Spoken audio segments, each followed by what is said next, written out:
తామిచ్చిన 6 గ్యారెంటీలను పదవులకు రాగానే అమలు చేస్తామని కర్నూలు టీడీపీ అభ్యర్థి టీజీ భరత్ అన్నారు.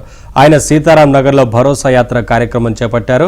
ఇంటింటికి వెళ్లి వచ్చే ఎన్నికల్లో టీడీపీకే ఓటు వేయాలని ఆయన విజ్ఞప్తి చేశారు. కర్నూలు నగరాన్ని అభివృద్ధి చేసేందుకు 6 గ్యారెంటీలతో ప్రణాళిక రూపొందించినట్లు ఆయన వెల్లడించారు. ప్రజలు తనను ఆశీర్వదించి ఎమ్మెల్యేగా గెలిపించాలని ఆయన విజ్ఞప్తి చేశారు.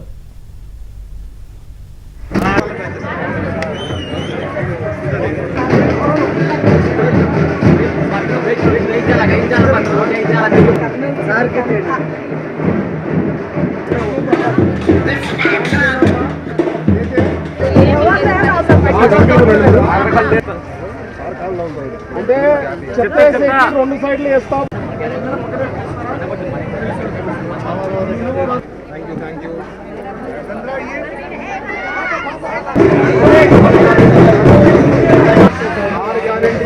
పెన్షన్ వస్తాను 6 గ్యాస్ 5 చేస్తా